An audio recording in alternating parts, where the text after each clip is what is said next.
사람마다 전화번호 1번에는 남편이나 아내를 입력해 놓습니다. 어떤 분이 내가 사랑하는 아내라고 입력을 해 놓았습니다. 그리고는 고민을 많이 한 거라고 이야기를 하는 것입니다. 내가 사랑하는 여자라고 하면 이상하게 들립니다. 그리고 나를 사랑하는 아내라고 해도 조금 이상합니다. 그래서 한참을 생각해 내가 사랑하는 아내라고 입력을 해 놓았다는 것입니다. 내가 사랑하는 아내, 그것은 참 좋은 것 같습니다. 제가 아는 어떤 분은 그 1번에 마님이라고 저장해 놓았습니다. 자, 어느 시인은 말하기를 사랑하면 사랑하는 사람의 말만 듣고 싶어진다고 합니다. 사랑하는 사람의 말을 듣는 것이 자신의 자유보다 더 달콤하다는 것입니다. 요한복음에서 예수님은 이렇게 말씀하셨습니다. 너희가 나를 사랑하면 나의 계명을 지키리라. 자, 예수님의 계명을 지킬 수 있는 하나의 조건, 그것은 예수님을 사랑하는 것입니다. 사랑하지 않고는 예수님의 계명을 지킬 수가 없습니다. 오늘 우리에게 임하신 시편 119편의 말씀도 동일한 말씀을 하고 있습니다. 주의 규례들을 항상 사모함으로 내 마음이 상하나이다. 내가 주의 율법을 항상 지키리이다. 영원히 지키리이다. 자, 우리는 하나님의 계명에 순종합니다. 해야만 하기 때문에 순종하는 것만은 아닙니다. 하지 않으면 지옥에 가기 때문에 순종하는 것도 아닙니다. 내가 하나님의 계명에 순종하는 그 이유는 내가 나의 하나님을 사랑하기 때문입니다. 우리 하나님을 사랑함으로써 매우 자연스럽게 하나님의 계명을 지킵니다. 오늘 본문 시편 119편은 150편의 시편들 가운데 최고봉이라고 할 수가 있습니다. 자, 무엇보다 그 길이가 가장 긴 장입니다. 시편 119편은 시편에서뿐만 아니라 성경 전체에서 가장 긴 장입니다. 무려 176절에 해당이 됩니다. 이렇게 긴 것은 22편의 시가 하나로 합쳐진 것이기 때문입니다. 이 시편 119편이 노래하는 주제는 단 하나, 그것은 바로 하나님의 말씀입니다. 하나님의 말씀, 이 말씀에 대하여 세상의 많은 사람들은 지적인 차원에서 호기심을 갖고 있습니다. 지적인 관심을 갖고 성경에 접하지만 그러나 하나님에게는 관심이 없습니다. 성경을 단지 머릿속 지식으로 받아들이는 것입니다. 그런 사람은 하나님의 계명을 지킬 수가 없습니다. 경건한 철학자 이 파스칼은 우리가 우리 일생 중에 꼭 해야 될 여행이 있는데 그것은 바로 머리에서 가슴까지의 여행이라는 것입니다. 자, 성경의 말씀이 많은 사람들의 머릿속 지식으로 머물러 있습니다.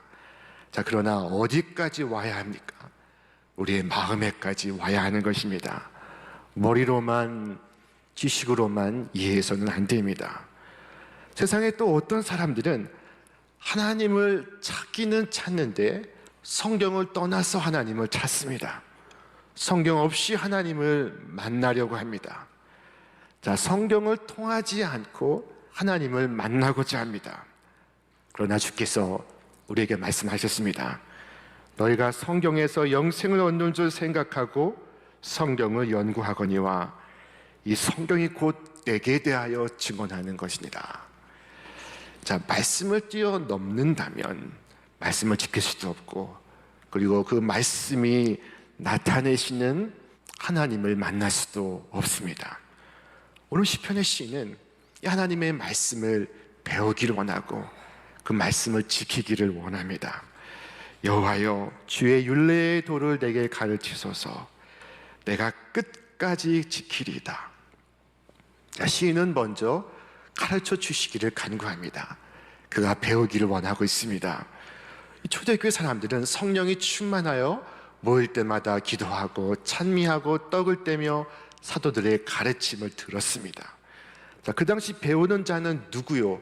가르치는 자는 누구였습니까? 자, 배우는 자는 예루살렘에 교양이 있는 시민들이었습니다. 그리고 가르치는 자는 예수님의 제자, 곧 갈릴리의 어부들이었습니다. 그들은 공부를 많이 한 사람이 아닙니다. 그러나 예루살렘의 사람들은 이 어부들로부터 기꺼이 배우고자 했습니다. 자, 우리 역시 겸손한 마음으로 주의 말씀을 배워야 하겠습니다. 성경 사도행전에는 고넬료라는 사람이 등장합니다. 그는 로마의 군대 장교로서 하나님을 믿는 경건한 사람이었습니다. 그 어느 날 하나님의 지시를 받아서 베드로를 자신의 집에 초대합니다. 자, 그리고 온 식구들과 친척들을 모아놓고 기다리고 있습니다. 베드로가 문을 열고 나타나니 온 가족이 꿇어 엎드려 경배를 드립니다. 자, 그것은 물론 베드로에게 한 것이 아니라 하나님에게 한 것이 그렇게 표현이 되는 것입니다. 베드로는 그들을 일으키며 말했습니다. 나도 사람이라. 자, 그러나 고넬료는 베드로 앞에 무릎을 꿇고 말했습니다. 이제 우리는 주께서 당신에게 명하신 모든 것을 듣고자 하여 다 하나님 앞에 있나이다. 자, 그 자신과 온 가족이 하나님 앞에 있나이다. 베드로 앞에 고백하고 있습니다. 자, 말씀을 받아들이는 자는 이와 같은 자세를 갖춰야 합니다. 이 자세가 바로 그와 그의 온 가족에게 하늘의 축복이 임하는 계기가 되었습니다. 정말 예배가 되고 예배 속에서 우리가 하나님을 만나기 위해서는 이와 같은 자세가 필요합니다. 오늘 우리의 예배 시간이 나와 하나님이 만나는 시간이 되시기를 바랍니다. 시인은 주님의 말씀을 배우기를 원했습니다. 자, 그것은 머릿속 지식을 쌓기 위함이 아니었습니다. 그는 주의 말씀을 지키길 원했고 말씀대로 살기를 원했습니다. 자, 우리 말씀 다시 한번 읽겠습니다. 여호와여, 주의 율례의 도를 내게 가르치소서. 내가 끝까지 지키리다. 앞서 우리가 우리의 일생 중에 해야 할 여행이 머리에서부터 가슴까지로의 여행이라고 했습니다. 자, 그러나 우리가 여행해야 될 또 하나의 여행이 있으니 그것은 바로 가슴에서 발까지의 여행입니다. 우리는 성경을 읽으면 감동되는 구절에 밑줄을 긋습니다. 자, 그러나 그 말씀을 실천하는 것은 어려워합니다. 하나님의 말씀이 나의 삶의 변화를 요구하고 있습니다. 그래서 많은 사람들이 하나님 말씀의 밑줄만을 긋습니다. 그 말씀을 표준 삼아서 내 삶을, 내 생각을 바꾸려고 하지를 않습니다. 자, 여러분, 성경은 하나님 말씀을 읽는 자에게만 복이 있다고 말씀하지 않습니다. 자, 그럼 누가 복이 있습니까? 이 예언의 말씀을 읽는 자와 듣는 자와 그 가운데 기록한 것을 지키는 자는 복이 있나니 때가 가까움이라. 이 예언의 말씀을 읽는 자와 듣는 자와 그 가운데 기록한 것을 지키는 자, 그들에게 복이 있다는 것입니다. 여러분, 읽는 것도 복이요 듣는 것도 복이지만 그 가운데 기록한 말씀을 지키는 것이 가장 큰 복임을 여러분이 기억하시기를 바랍니다. 왜 읽습니까? 지키기 위해 읽는 것입니다. 왜 듣습니까? 지키기 위해 듣습니다. 가장 나쁜 성경 공부는 단지 지식을 위해서 하는 것입니다. 그러나 가장 좋은 성경 공부는 삶을 위해서 하는 것입니다. 지키기 위해서 하는 것입니다.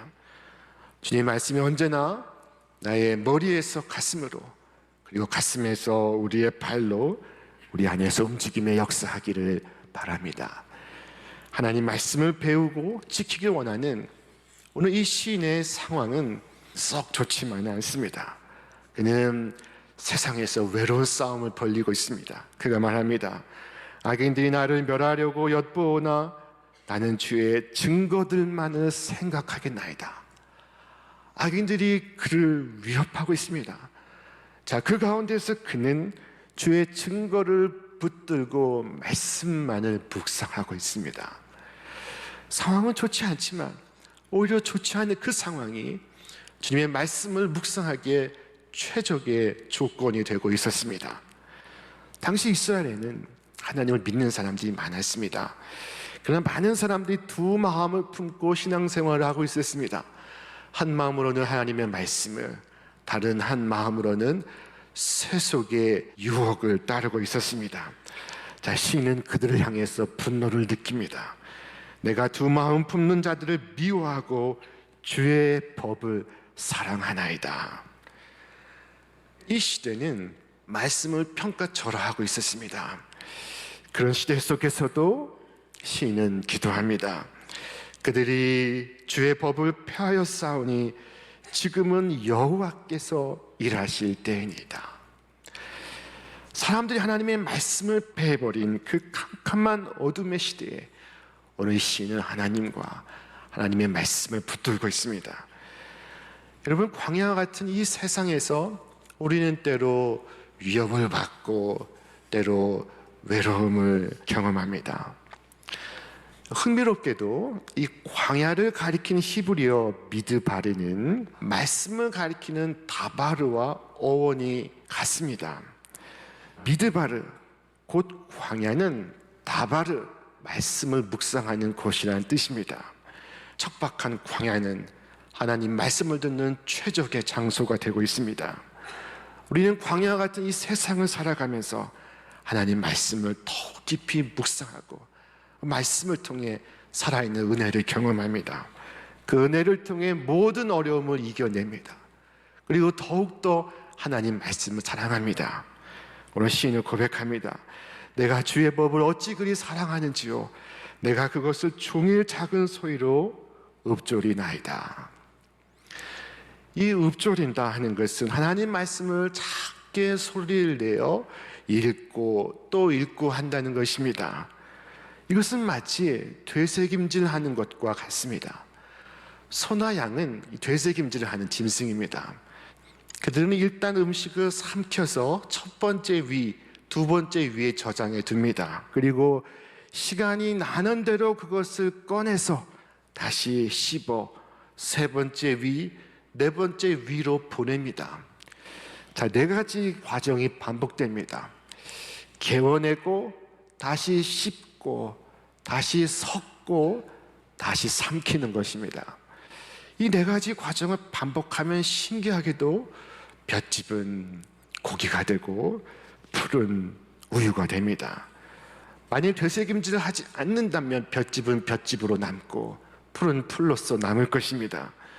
반복해서 되새김하는 과정을 통해 볏짚은 쇠고기가 되고 풀은 우유가 되고 있습니다. 그처럼 우리의 말씀이 우리의 인격과 삶으로 변화하기를 축원합니다.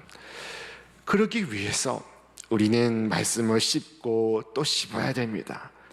주일날 들은 말씀은 주간에 씹고 새벽에 들은 말씀은 낮에 직장에서 되씹어야 합니다. 종일 반복해서 씹고 씹는 것, 그것이 바로 성경이 말씀하는 묵상입니다. 자, 오늘 시인은 대단히 부지런합니다. 주의 말씀을 조용히 읊조리려고 내가 새벽녘에 눈을 떴나이다. 처음으로 저 중국 내지에 들어가서 선교를 개척한 이가 있습니다. 그 허드슨 테일러라는 분입니다. 자, 이 선교사님에게는 언제나 떠나지 않는 성경의 두 가지 단어가 있었습니다. 자, 하나는 여호와 이레라는 말이었습니다. 자, 무슨 뜻입니까? 하나님께서 준비하시다 하는 뜻입니다. 어떤 경우를 당하든지 여호와 이레 말씀을 생각할 때는 하나님께서 준비해 주신다, 그는 믿었습니다. 또 하나는 에베네스라는 말이었습니다. 에베네스, 그것은 여기에 이르기까지 주께서 도우시다 하는 의미입니다. 하나님께서 여기까지 도와주셨는데 또한 앞으로 도와주시지 않겠는가, 그는 생각했습니다. 여호와 이레, 에베네스, 이 두 가지 단어를 묵상하고 생각하고 이 말씀을 새기면서 일생을 살아갔습니다. 그동안 그 말씀은 그의 삶 속에 뿌려지고 자라서 큰 나무가 되고 풍성한 열매를 맺었습니다. 자, 여러분, 워싱턴 DC에 가면은 링컨 박물관이 있습니다. 링컨 박물관에 가면은 링컨이 평생에 간직하고 읽었던 성경책이 전시되어 있습니다. 이 성경책 속에는 유난히 때가 묻고 그의 손자국이 묻어있는 구절이 있습니다. 일생 동안 손가락으로 짚어가면서 읽고 확인했던 말씀입니다. 우리 지난 주일에 읽었던 말씀인데 다시 한번 함께 읽겠습니다. 내가 여호와께 간구하매 내게 응답하시고 내 모든 두려움에서 나를 건지셨도다. 미국이 남북 전쟁을 치르고 있습니다. 그는 수많은 정적들에게 위협을 받고 있었습니다. 자, 그때마다 그는 이 두려움이 사라지기까지 주님의 말씀을 붙들고 또 붙들었습니다. 자, 미국에서 10년간 유학을 하는 중에 노트를 사면 맨 앞장에 적었던 말씀이 있습니다. 그 말씀은 이것입니다. 두려워하지 말라. 내가 너와 함께함이라. 놀라지 말라. 나는 네 하나님이 됨이라. 내가 너를 굳세게 하리라. 참으로 너를 도와주리라. 참으로 나의 의로운 오른손으로 너를 붙들리라. 아무도 도와줄 사람이 없을 때 이 말씀을 붙들고 기도하면 정말 어떤 분의 손이 나를 붙드는 것을 느낄 수가 있습니다. 하나님의 말씀의 힘을 경험할 수가 있습니다. 말씀을 읽고 말씀을 품고 그 말씀을 묵상하시기를 바랍니다. 성경은 내가 정말 궁금해하는 모든 것에 답을 주십니다. 하나님의 말씀이니 성경 속에서 고독한 자는 친구를 얻고 어둠에 헤매는 자는 빛을 발견하고 길을 잃은 자는 길을 찾고 목마른 자는 생명수를 얻으며 배고픈 자는 생명의 양식을 얻습니다. 슬픈 자는 위로를 받고 병든 자는 건강의 비결을 얻으며 낙심한 자는 용기를 얻고 비겁한 자는 탐욕을 얻으며 절망하는 자는 영원한 소망을 발견합니다. 자, 오늘 이 변화가 많은 세상 속에서도 주님의 말씀은 변하지 않고 우리의 길을 비추어 주시고 우리를 인도하십니다. 어떤 주인이 하인을 데리고 저 먼 바다로 낚시하러 갔습니다. 바다 멀리 나간 주인은 이제 다시 육지로 돌아가기 위하여 하인에게 명했습니다. 내가 별 하나를 지시할 테니 그 별의 방향을 향해 너를 저어 가거라. 그리고 주인은 이내 잠에 빠졌습니다. 얼마 후 노를 젓던 하인이 주인을 흔들어 깨우며 말했습니다. 주인님, 일어나십시오. 왜 그러느냐?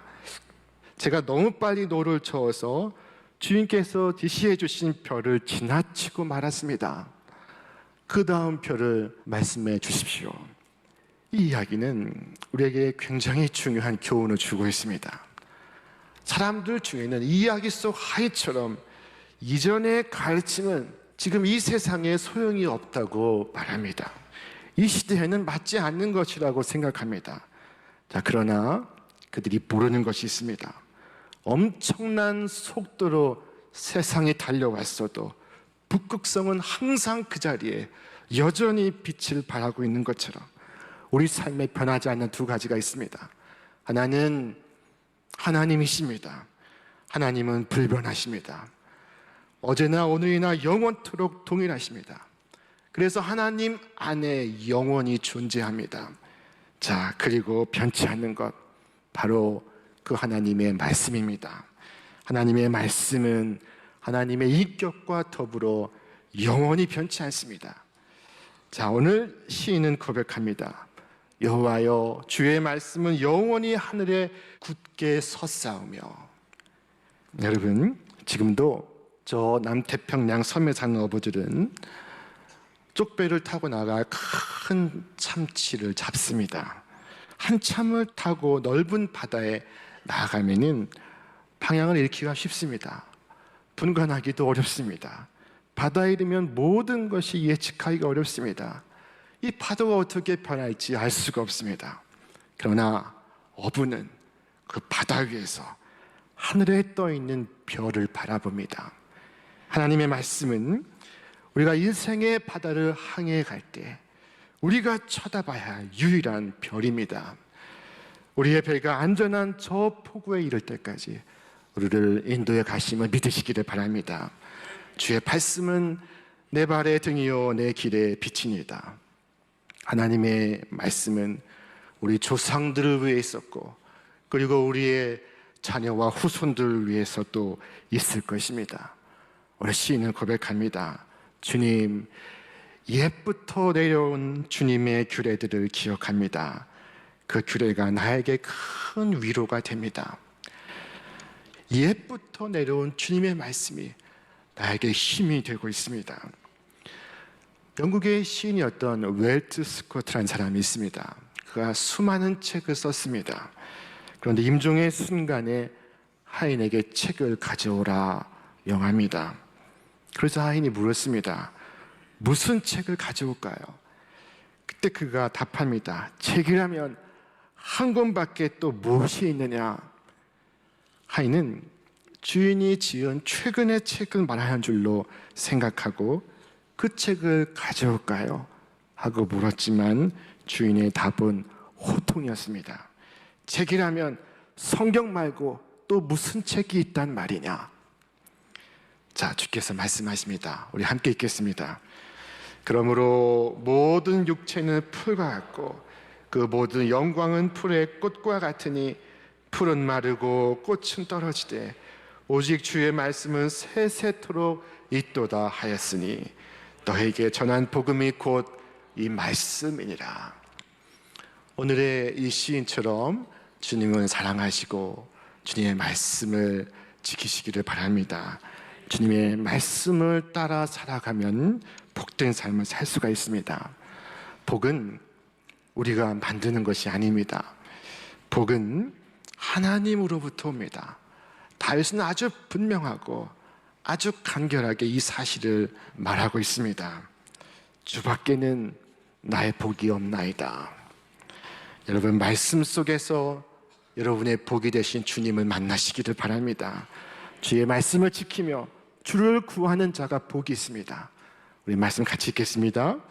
여호와의 증거들을 지키고 전심으로 여호와를 구하는 자는 복이 있도다.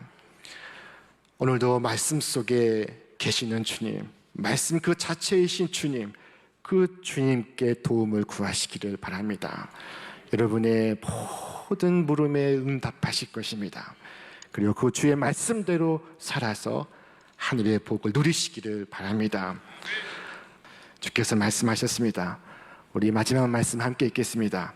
내 입에서 나가는 말도 이와 같이 헛되이 내게로 되돌아오지 아니하고 나의 기뻐하는 뜻을 이루며 내가 보낸 일에 형통함이니이다.